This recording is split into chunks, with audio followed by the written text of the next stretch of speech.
Hello and welcome to Curiosity Taught the Cat. I'm Jack, I'm Julia. and what are we talking about today? Today we are talking about the Okapi. So the Okapi does have a couple different names that it goes by, including the forest giraffe, the Congolese giraffe, as well as the zebra giraffe. So right off the bat, they are related to giraffes, hence the nicknames. It's actually their only living relative are the giraffes, so it is a giraffe and it is a part of that family. Yeah, and as you see pictures in the background, I think you can definitely tell, especially in the face, that they are very giraffe-like, and I think you'll understand the more you see them how they can be the only living relative of the giraffe. But as for where they are found, one of the nicknames that Julia just mentioned, the Congolese giraffe, kind of gives an idea of where they're from. So they're found in the deep forest of the Democratic Republic of the Congo, including the Ituri forest, which is a dense rainforest. And so okapis are very wary, and their highly developed hearing alerts them to run when they hear humans in the distance. So don't know exactly their full extent throughout these forests, just because they are very elusive. They are very hard to find because they will run at the first sign of people being around. So, like I said, their home is these tropical rainforests in the northeast region of the Democratic Republic of the Congo in Central Africa. And there was also evidence that okapis were observed in the Semuliki Valley in Uganda by Europeans, but they later became extinct in that region in the late 1970s. It's a very similar habitat. The Semuliki Valley is a very similar habitat compared to the Congo Basin, and they inhabit these forests at an altitude of about 1,600 all the way up to 4,900 feet. And then getting into what it looks like, especially with the pictures that you can see, their appearance is probably one of the most distinct features about them. So their coloring, they have a very chocolate brown, reddish tone to them. But then, as you can see, along their hind legs and around their ankles, they have these white stripes that go around them, as well as white patches on their chest, neck, and face area, as well as their feet. And the size of these, they do get pretty large. They can stand about 5 feet tall at the shoulder and get about 8 feet long. Females can weigh anywhere from about 500 to almost 800 pounds, and males can weigh up to 450 to 600 pounds. And in this species, the females are usually larger than the males. Yeah, so we've talked about that whole idea of sexual dimorphism, the idea that the two different sexes in a species have very different evolutionary traits. So, for example, females are bigger. The other big one, which you will see in some of the pictures, are these little horns that some of them have. Only males have horns. Females may have little nubs, and it's only on occasion, and they're just like little knobs that they have. But males will have horns that stick out. They probably were at some point in their evolutionary history actual full horns or antlers, but as time has gone on, they haven't needed them, so they got smaller and smaller. You will see a similar thing in giraffes. Giraffes also have these little knobs, which were probably horns at one point in their evolutionary history. And then as well with the females, one distinct feature that they have is they have what they call these hair whorls, and we can see them there even on humans. It's where a patch of hair starts in the middle and then circles out in a spiral kind of around it. So this is another distinct feature that the females have that the males typically do not have. And then just going along with some other characteristics about them, they have a very, very great sense of hearing. As you can see in the pictures, they have very tall, upright ears that they can use to swivel around to hear, to listen out for predators, things like that. And along with that, another distinct feature about them that does make them look more giraffe-like is you can see that their front legs are slightly taller than their back legs. So they kind of slope downwards. And like I said, this is another trait that they share with the giraffe and the giraffid family, is that they have this kind of gait where they stand upright with their back legs behind them. Yep. Some other interesting things that are similar to giraffes. They have a long, dark, prehensile tongue. So prehensile, meaning that they have control over it. It's not like our tongues, where we can't really grab anything with our tongues. We can maneuver them, but that's about all they're good for. Their tongue they can actually move around and like grab things with, and their tongue can get up to 18 inches long. Very similar to the way giraffes use their tongues, and they use it to help strip leaves and buds off of trees and brush and whatnot. And then getting into their stripes, Julia pointed them out, and as you can see, they are very zebra-like. So where zebras, their camouflage is more because they're in tall grasslands. The Okapi's zebra stripes that it has have a few purposes that we believe. The one is camouflage. Their stripes, being horizontal in the way they are laid out on their body, are made to resemble sunlight filtering through the forest top, and it helps them to blend in when in these dark forests. They also believe that they may be used to help them find each other. Okapis know what the design looks like, they know what the pattern looks like, so they're able to help spot other Okapis, as well as young Okapi following their mother. It's a very distinctive pattern, especially if you're walking behind, you can distinctively see it. So it may be to help these babies follow their mother around. Some other fun things about them, they do have scent glands in their feet, which we'll get more into in the later we go on. But this isn't really seen with a lot of animals, especially animals like this. It's not seen, but they're used to kind of like help mark things as they go along. And another distinct feature that this animal has is that when it walks, it walks like it's the same with the giraffe, but it walks by alternating its front and back feet. So when it takes a step, it doesn't move both of them up. It'll move one of the front legs up, but then the opposite side of the back leg up as well. So they kind of have a weird strut to them. Yeah. Yeah, it is a very interesting gait, and if you have the chance to look it up, I would recommend it because it's very odd seeing it on a shorter animal. On a giraffe, we're kind of used to it because giraffes have these really tall, long legs, but Okapi not so much. So it's a very interesting thing to see. One more thing I want to touch on with some interesting physical characteristic before we move on is their fur. It is a very dense, velvety fur, and it is also oily, which helps water slide right off of it.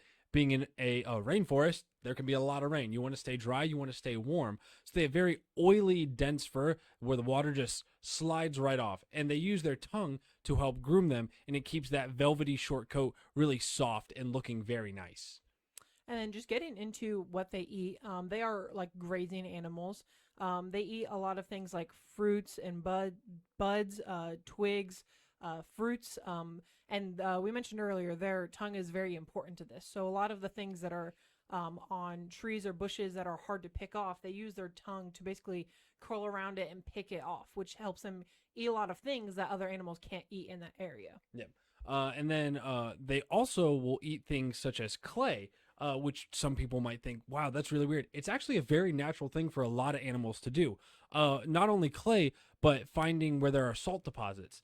Because a lot of the things they eat don't have salt in them, but salt is still a valuable mineral for a body. So they go out seeking these things, the clay or salt deposits, because there are minerals in there that they don't get in their normal diet that they still need to eat. And there's also documentation of them eating bat excrement for nutrients as well.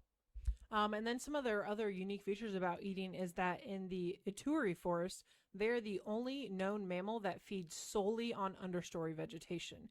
And along with this, they eat a lot of things that are known to be poisonous to most other animals as well as humans. So they have adapted to their area perfectly to find the perfect vegetation that no other animal eats or they can't eat. That way that's their sole eating habit, or these vegetation that no one else can eat. Yep. And then one last thing for how they eat. So I learned a new word. It's called a ruminant. I've come across it a couple times, but I thought I'd share what I'd found. So okapis are ruminants.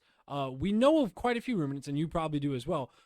Sheep, goats, cow, they're all ruminants. And what that means is that they have chambered stomachs. So the okapi will chew the food, swallow it into its first stomach. It'll come back out and go into the second stomach, will come back into their mouth, to which they'll swallow again, and it will finally go through the third stomach and then go into their intestines. So it is a very interesting way of eating, but there are quite a few animals that eat like that. and it's usually even-toed ungulate mammals. So it's the idea of like they chew cud and then it's regurgitated from its rumen, hence ruminants. Rumen is one of the stomachs in their bodies.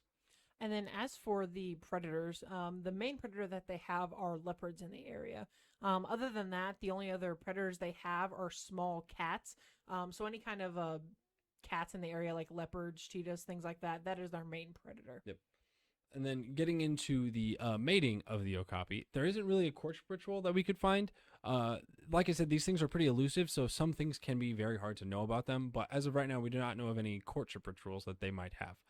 But when it comes to pregnancy, after they are finished mating, the gestation for an okapi is about 14 to 16 months, so a little over a year to almost a year and a half.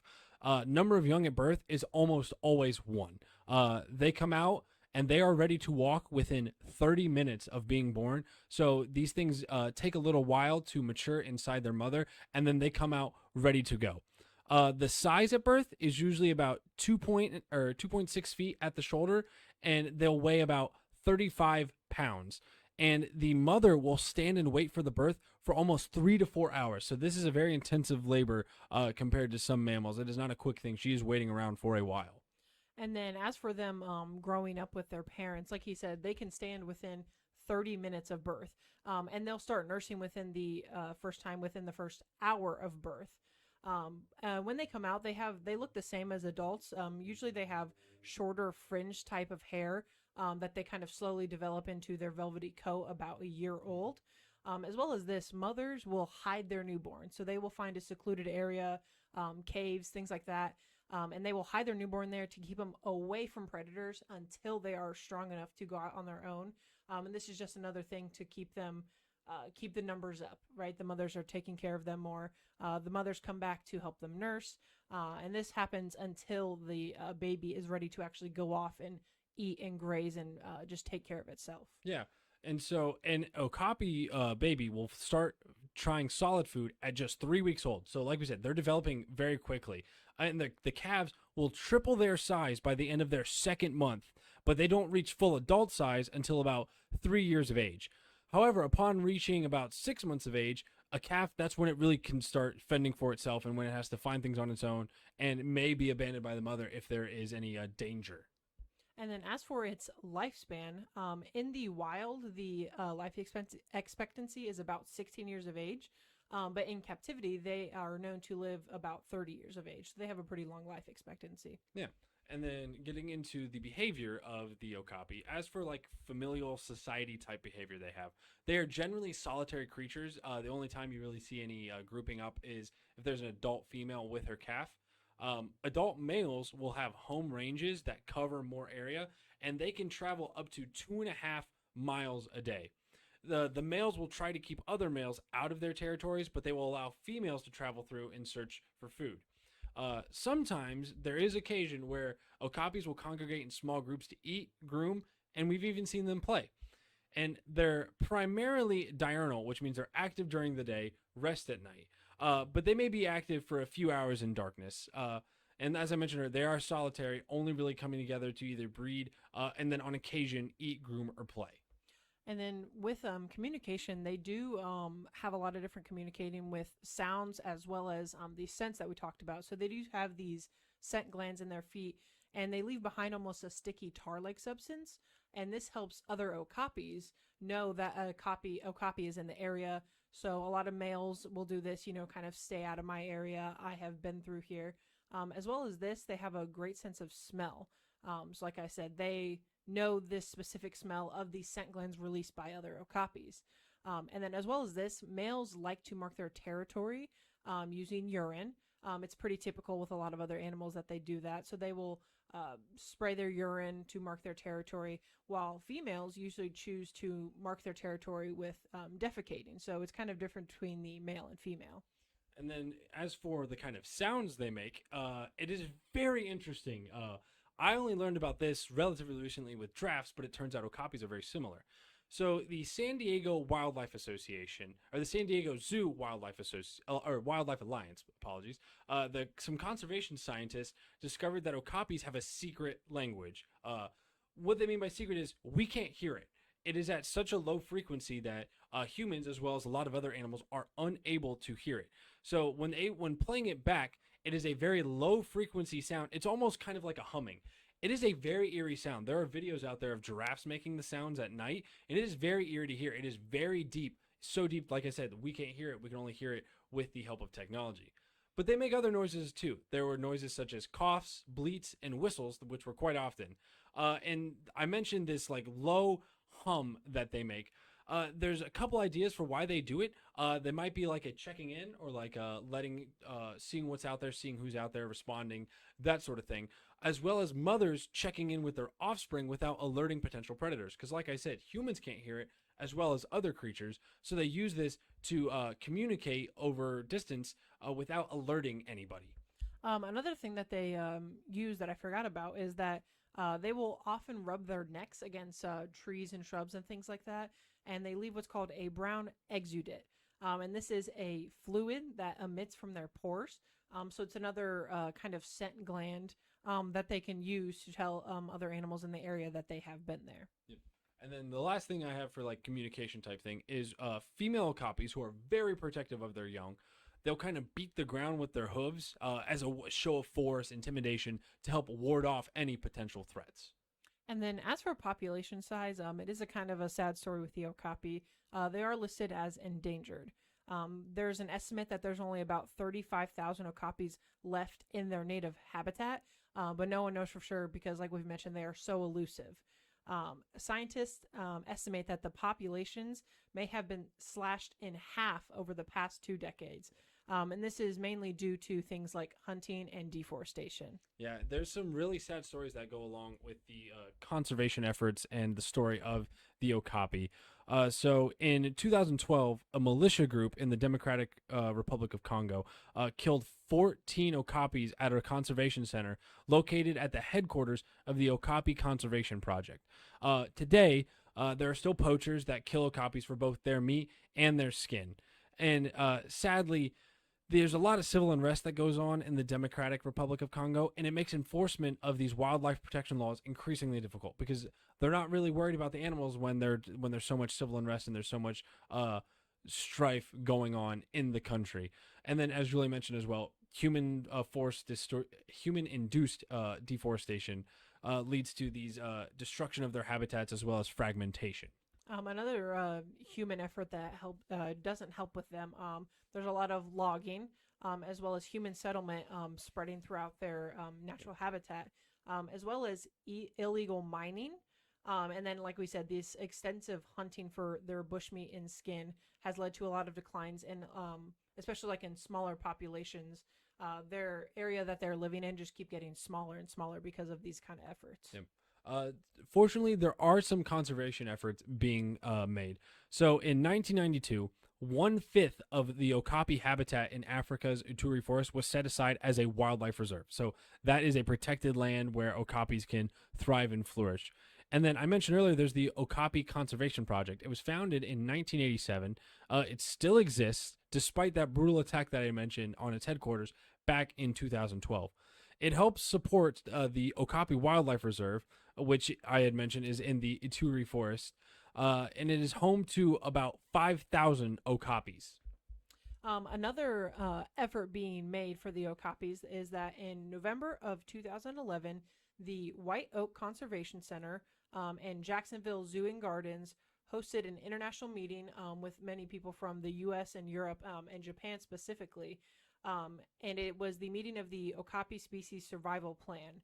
And what this was is they were just trying to get representation in zoos in these areas in the U.S. and Europe and Japan to help manage the captive Okapis, as well as kind of to help boost their numbers and spread awareness of them because their numbers are going so low so fast. Yeah. So that pretty much wraps up that portion. Now we just have a few fun facts. Some of them we've already mentioned, but we still have a few more left. So Julia mentioned earlier their big ears that they can rotate. They can actually rotate them independently. So one ear could be facing forward while you have another ear facing off to the side. So that's a very interesting way to help stay on alert and be wary of predators. And then we mentioned already how much their tongue is important to their eating and things like that. It's actually long enough to reach its eyes and ears. which plays an important part in grooming. So they do a lot of grooming with their tongue. It's to help with this coat, help to keep bugs away and things like that. So just another way that this helps them. And I had mentioned earlier, talking about their stripes, the very zebra-like stripes that they have. They are sometimes called follow me stripes because the bold pattern makes it easy for a calf to follow its mother through the rainforest. So that's another way to think of those stripes.